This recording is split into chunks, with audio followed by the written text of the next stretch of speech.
Continuando con la disertación, vamos a hablar sobre los arenavirus, lo cual es importante porque en nuestro país tenemos zonas endémicas del virus del guanarito, el cual pertenece a esta familia, ¿ok?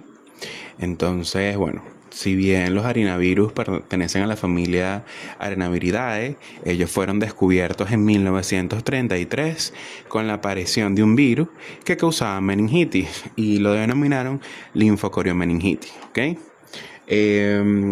Justamente ese virus, digamos que hay dos géneros dentro de esta familia, que son el mamarenavirus, que es aquel que infecta a los mamíferos, y el género recta-arenavirus, que es el que infecta a los reptiles, ¿ok? Como ya sabemos, bueno, familia Arenaviridae es un virión pleomorfo, es un virus ARN que tiene un segmento L y un segmento S. Él se divide en dos grupos que difieren genéticamente por su distribución geográfica. Los arenavirus del Viejo Mundo, que son aquellos que se aislaron en África por primera vez, aunque el linfocoriomeningitis fue descubierto en Estados Unidos, pero pertenece al continente africano, ¿ok? Y están los del complejo del Nuevo Mundo o complejo T-Caribe, como se apodan, donde a su vez se subclasifica en tres grupos, ¿ok? El grupo A, el grupo B y el grupo C, ¿ok? Dentro del grupo A son patógenos no asociados a infecciones clínicas conocidas en los humanos. Ellos sí pueden infestar animales, pero no se transmite la infección o no hay documentación de que ha sido en humanos, ¿ok? Donde acá en Venezuela, al igual que en las zonas endémicas de la fiebre del guanarito, tenemos el virus pirital, pero este solamente afecta al ratón del algodón, ¿ok? Luego tenemos el grupo B, que ahí sí son los patógenos hemorrágicos, que incluye el virus de Junín, que es la fiebre hemorrágica de Argentina, el virus machupo, que es la fiebre hemorrágica de Bolivia, Sabia, que es el de Brasil, y el del guanarito, que es el autóctono de acá, del cual, bueno, se sabe que hay 9 genotipos, de los cuales el 6 y el 9 son los más letales. Y finalmente el grupo C, que comprende a los virus oliveros y el virus latino. Ok, como les estaba comentando, el virus pirital es un arenavirus que fue descubierto en 1997 a raíz de los estudios de la fiebre hemorrágica, y este afecta al ratón algodonoso, que es el Pseudomon alstoni. Ahora bien, cuando hablamos del virus del guanarito, entonces, bueno, ya sabemos que pertenece al complejo T-Caribe, que es un ARN de 2 cadenas lineales, una L y una S, y que su reservorio es el roedor de la caña de azúcar o Zygodontomys brevicuda, que es ampliamente distribuido en las regiones de Barinas, Portuguesas, Guárico, Cojedes y Apure. Con respecto a su distribución geográfica y a la alta especificidad de los reservorios, bueno, los arenavirus ya se sabe que se establecen infecciones tolerantes, persistentes crónicas en la vida de los huéspedes naturales. Ellos, una vez que infectan al ratón, incluso el ratón nace muchas veces ya infectado del arenavirus, hay una excreción continua por la orina, la saliva y las heces, ¿ok? Entonces, como bien vemos en el mapa, aquí está, como bien les mencionaba, los otros arenavirus y dónde generan su enfermedad. Como vemos en Venezuela hay dos, el guanarito, que es el ratón que invade el ratón de la caña de azúcar y que es la que da la fiebre del guanarito, y el pirital, que es entonces el que infecta el Pseudomon alstoni, que es el ratón algodonero, que no como tal no hay infección documentada en humanos, ¿ok? Sobre su epidemiología, los estudios sobre la distribución geográfica del virus del guanarito demuestran que su reservorio, que es el roedor de la caña, está distribuido en los llanos centro-occidentales, lo que incluye a Portuguesa, Barina, Guárico, Cojedes y Apure, siendo Portuguesa, Barinas y Guárico, como lo estaba mencionando, ya áreas endémicas porque han reportado casos, y Cojedes y Apure áreas de riesgo porque tenemos que el roedor está ampliamente distribuido en estas zonas, pero todavía no hay reporte de casos de fiebre hemorrágica venezolana documentados con el aislamiento viral, ¿ok? Entonces, este virus se va a presentar sobre todo a predominio del sexo masculino entre los 14 y 45 años, que es la población prácticamente productiva que se encarga de trabajar en estas zonas de agricultura, ¿ok? Si bien es cierto, como ocupación principal para factor de riesgo va a ser agricultores. De hecho, representaron el 40% de los casos, ¿ok? Y el ciclo epidemiológico es sobre todo en época de cosecha. Es decir, aumenta de noviembre a febrero, en meses donde hay baja precipitación. Hubo un boletín del Ministerio Popular para la Salud que reporta que, bueno, hasta la semana epidemiológica de 26 de este año, habían 12 casos confirmados, de los cuales 7 fallecidos, con una letalidad de 58.3%, que era superior al promedio de 30%, según el estudio del cual está basada la mayor parte de esta disertación, que es de la Universidad Central de Venezuela con el Instituto de Massachusetts. El Ministerio Popular para la Salud también reportó el año pasado con 32 casos confirmados, 16 fallecidos, pero en natalidad del 50%. Para la definición de casos, tenemos que la fiebre hemorrágica en Venezuela, hay la primera fase, que es el caso sospechoso, tiene un comienzo insidioso de 1 a 3 días. Es importantísimo porque tiene procedencia de visitas menor a 21 días.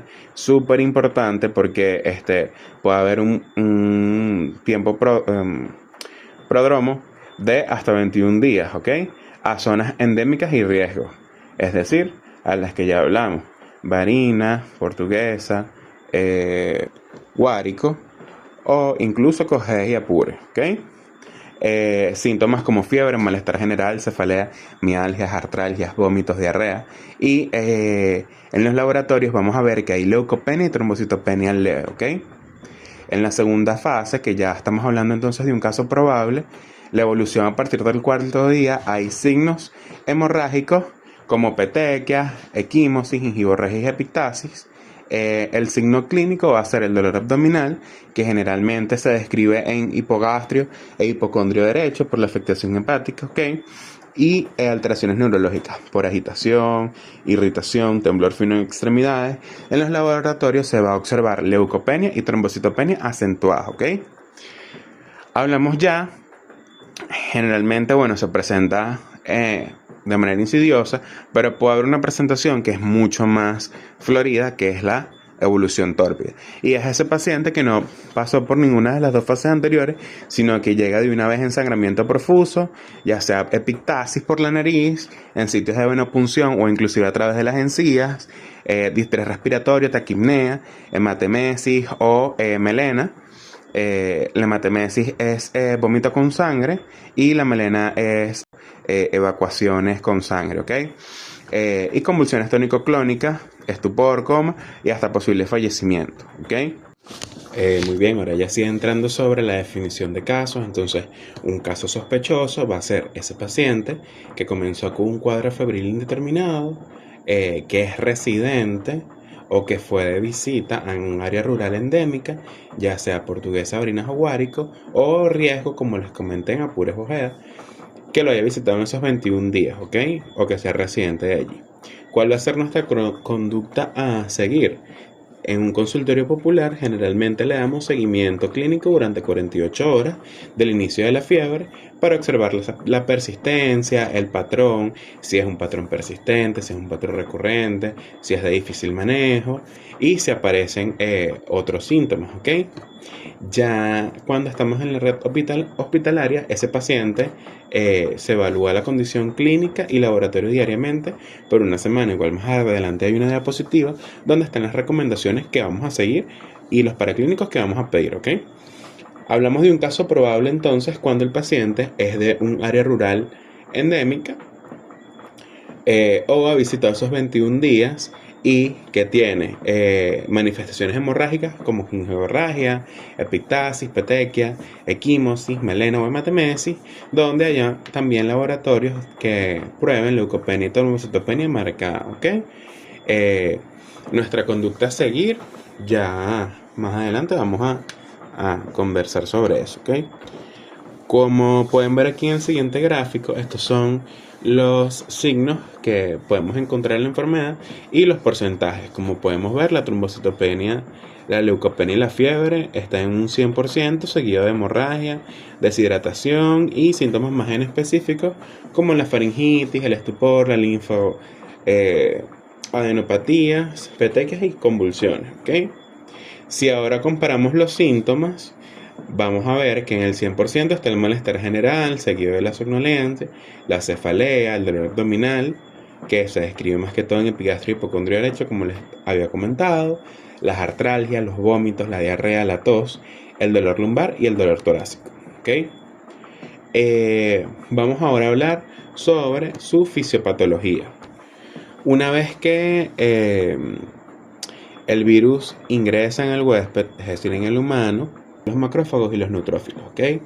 Se produce un efecto citopático directamente sobre los macrófagos y los leucocitos polimorfonucleares, lo que hace que haya activación de factores plasmáticos, la liberación de mediadores inflamatorios, hay alteración de la permeabilidad capilar, ¿ok? Esto produce daño endotelial indirecto que va a estar mediado por citoquinas, factores plasmáticos y activación de macrófagos infectados, ¿ok?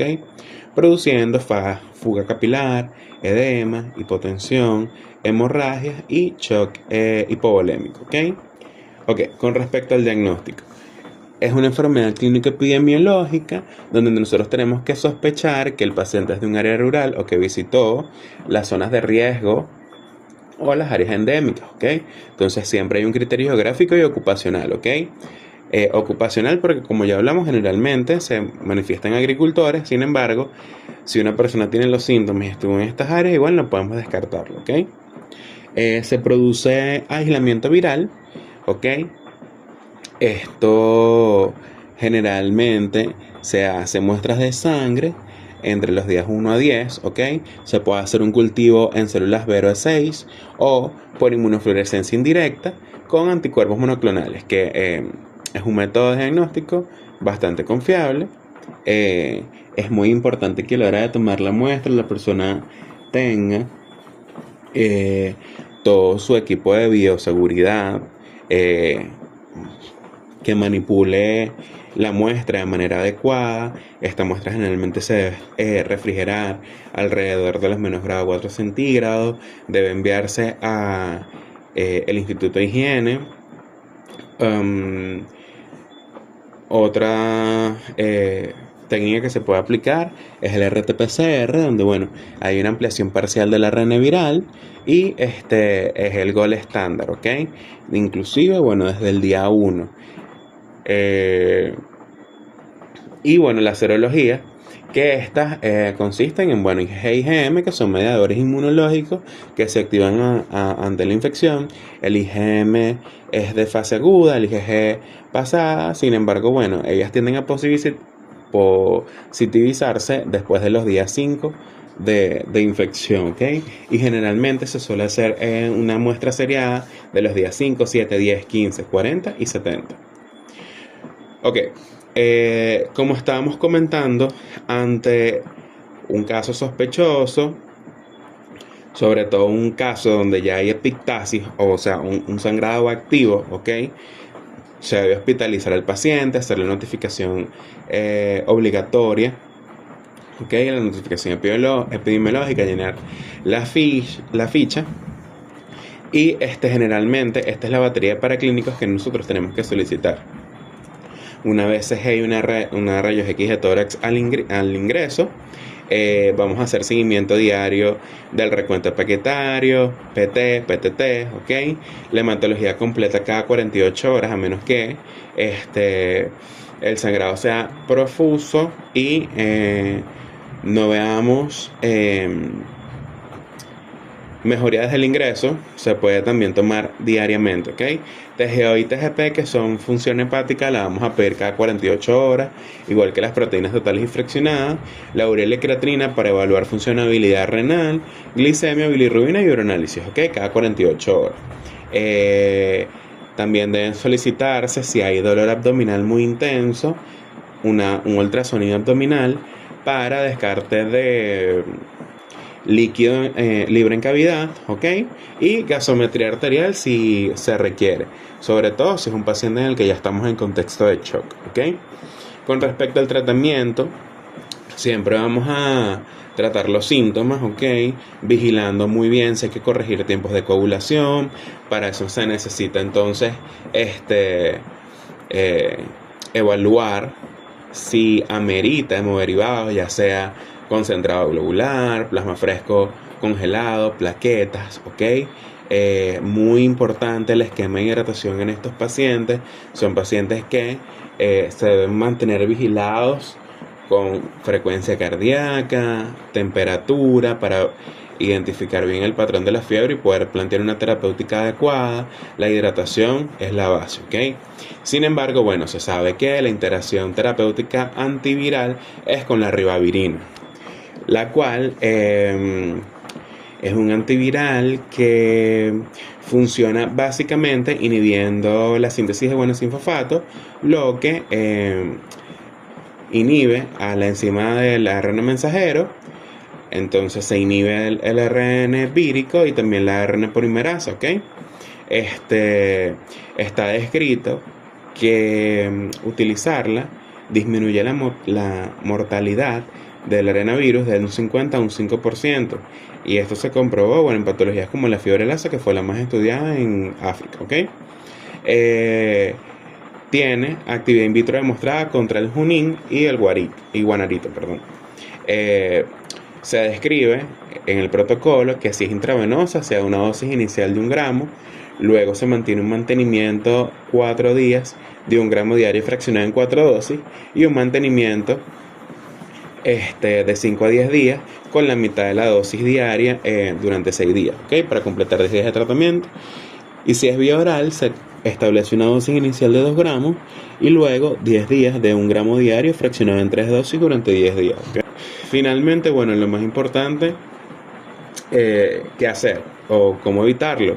Teniendo buenas medidas de bioseguridad ambiental y control de roedores, sobre todo en zonas endémicas, saneamiento perimetral. Se sugiere que un radio de seguridad de 30 metros alrededor de la vivienda, libre de malezas, arbustos, depositada de leña. Sellar la infraestructura, aislar los orificios mayor a 0.5 centímetros. Generalmente se recomienda usar una malla de acero o cemento, de manera que el ratón no entre a los hogares, ¿ok? La barrera terrestre, que es la colocación de 10 centímetros de grado bajo las bases de la casa para evitar los túneles de los roedores. Almacenar seguro los granos y los alimentos, lavar muy bien todo lo que es enlatados, todo lo que esté en un contenedor donde haya riesgo de que la rata haya orinado o haya esas de ratas donde estén los alimentos, ¿ok? Bueno, la gestión de residuos, que es que los estén cerrados y elevados de el piso. Finalmente, bueno, hay que hacer un diagnóstico diferencial entre el hantavirus y la fiebre de guanarito, ¿ok? En vista de, bueno, los casos que hubo recientemente. Tener en cuenta que, bueno, si bien inician los dos febril, generalmente el hantavirus es súbito y en el guanarito es insidioso, ¿ok? Que generalmente es un virus que causa cefalea, dolor de garganta. En cambio, el hantavirus es más mialgia intensa, ¿ok?